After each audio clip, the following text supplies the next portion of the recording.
urusobe rw'ibiriho, urusobe rw'ibiriho. Igisubizo ukeneye ngo ubeho ubuzima butunganiwe, bukunejeje ndetse bwo hejuru kiri hafi yawe. Kurikirana ikiganiro urusobe rw'ibiriho, umenye uko ubaho ubuzima bwawe bwagenwe n'Imana ngo bube ubw'ubwiza n'icyubahiro binyuze mu ijambo ry'Imana.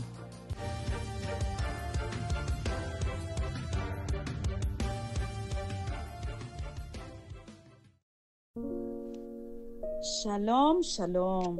Nongeye kubaha ikaze muri wa mwanya mwiza udasanzwe. Dukurikira urusobe rw'ibiriho, inyigisho ya buri munsi. Tuyitegurirwa n'umushumba wacu Pastor Kristo ya Kilome.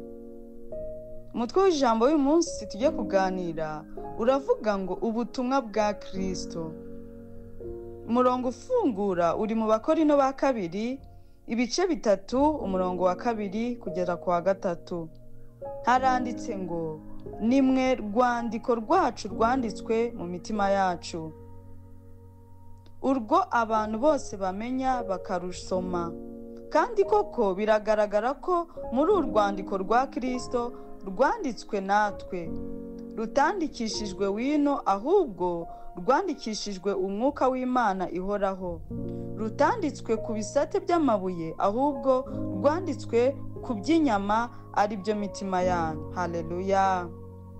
Umushumba arakomeza abaza ati, urwandiko ni iki? Arasubiza agira ati, urwandiko ni ibaruwa cyangwa ubutumwa bwanditse. Rero aho Pawulo avuze ati muri inzandiko zacu, aba arimo kuvuga ati muri ubutumwa bwacu buzwi ndetse busomwa n'abantu bose. Yesu Kristo yari ubutumwa bw'Imana, yari ijambo ry'Imana. Ubutumwa bw'Imana bwoherejwe ku isi ngo busomwe n'abantu bose. Yaragaragajwe mu mubiri. Haleluya. Ubwo abantu bahuraga na Yesu mu bihe bivugwa muri Bibiliya, bahuraga n'ijambo ry'Imana. Ubwo yavugaga ni ijambo ryavugaga. Ubwo yakoraga ni ijambo ry'Imana mu bikorwa. Haleluya. Ubwo yakizaga abarwayi ni ijambo ry'Imana ryabaga rikora ibitangaza. Ibintu byose yakoraga byari ukwigaragaza kw'ijambo ry'Imana mu mubiri. Rero yerekanywe kuba ijambo ry'Imana mu mubiri.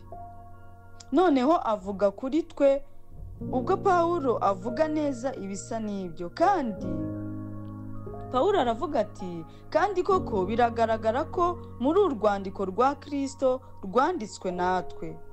Wabibonye? Ni ikibazo umushumba arimo aratubaza. Watangajwe mu bigaragara ko uru rwandiko rwa Kristo nk'uko Yesu yatangajwe, bigaragara ko ari ijambo ry'Imana mu mubiri. Ibi bivuze ko uri ubutumwa bwa Kristo, kandi ubwo butumwa bwa Kristo bivuze ko uri ubutumwa bw'Imana. Haleluya. Niba uri urwandiko rwa Kristo, ubwo uri urwandiko rw'Imana. Niba uri ijambo rya Kristo, ubwo uri ijambo ry'Imana. Ubwo uzi uku kuri gutangaje, ni gute ugiye kubaho ubuzima bwawe? Ni ikibazo umushumba arimo aratubaza. Nimba wasobanukiwe neza uku kuri k'uwuriwe, ugiye kubaho ubuzima bwawe gute? Iyo niyo mpamvu Imana yaduhaye ijambo ryayo ryanditse kugira ngo twige imvugo yayo ndetse tuvuge imvugo yayo. Umusaruro ntakuka w'ibyo ni ugutemba k'ubuzima bw'Imana buva muri wowe bujya no hanze. Haleluya. Ibyo nibyo bizajya bikubaho buri munsi. Ntihazabaho kuneshwa mu buzima bwawe, utitaye ku banzi bawe aba ari bo cyangwa ibikubaho wisangamo. Uzagira kunesha byuzuye. Imana ihabwe icyubahiro. Haleluya. Umushumba aravuga ngo nusobanukirwa ubu butumwa, utitaye ku banzi bawe aba ari bo cyangwa se ibikugose, uzagira kunesha kuzuye. Tugiye gusengana rino sengesho. Ndasenga maze usubiremo. Data mwiza, urakoze kubwo kungira urwandiko rwa Kristo, ubutumwa bwawe buzima ku bisi. Ndemera ko ndi ijambo ryawe mu mubiri. haleluya. Ndagaragaza ubwiza bwawe, ubuntu bwawe n'ukuri kwawe. Uko niga ijambo nditekerezaho byimbitse ndetse nkaryatura, mbona ugutemba inyuma k'ubuzima bw'Imana, nkabaho mu kunesha kuzuye no kuganza muri Kristo Yesu. Amen. Gucengera ijambo turasoma muri Yohana igice cya mbere umurongo wa 14. Dusome no muri Yohana wa mbere ibice 4 umurongo wa 17. Dusoreze no mu Baroma ibice 8 umurongo wa 37. Bakundwa, Imana ibaha umugisha kubwo gukurikira ijambo ry'Imana. Nkangurira wowe uri gukurikirira ijambo, nimba utarakira Yesu nk'umwami n'umukiza w'ubugingo bwawe, ndagushishikariza gusubiramo isengesho rikurikira. Imana ibaha umugisha. Na hejo. Shalom shalom. Oh haleluya, ndizera ntashidikanya ko wahawe umugisha n'iyi nyigisho, ndetse ukaba unumva wifuza cyane kwegera Imana no kubaho mu migisha yayo. Ariko mwene data, ibyo ntibyashoboka utabanje kwegurira Imana ubuzima bwawe ngo ikuyobore. Haleluya.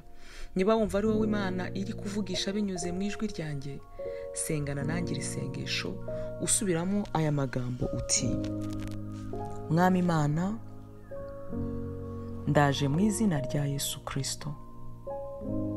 Ijambo ryawe riravuga riti, umuntu wese uzambaza izina ry'Uwiteka azakizwa. Mu Byakozwe n'Intumwa ibice 2 umurongo wa 21. Ndasaba Yesu ngo aze mu mutima wanjye, abe umwami w'ubuzima bwanjye. Nakiriye ubugingo buhoraho mu mwuka wanjye, kandi nk'uko Abaroma ibice 10 umurongo wa 9 havuga ngo niwatuza akanwa kawe yuko Yesu ari umwami, ukizera mu mutima wawe yuko Imana yamuzuye, uzakizwa. Natuye ko nkijijwe, natuye ko mvutse ubwa kabiri, ndi umwana w'Imana. Ubu mfite Kristo utuye muri jye, kandi uri muri jye aruta uri mu b'isi. Ubu ndagendera mu gusobanukirwa ubuzima bwanjye busha muri Kristo Yesu. Haleluya. Amen, amen, amen. Nezerwa cyane mwene data, ubu baye umwana w'Imana, kugira ngo wakire ibisobanuro birenzeho ku buryo wakura nk'umukristo, cyangwa niba wifuza gusengerwa by'umwihariko, mwahamagara kuri 07 9 4 000 91. Ndasubiramo 07 9 4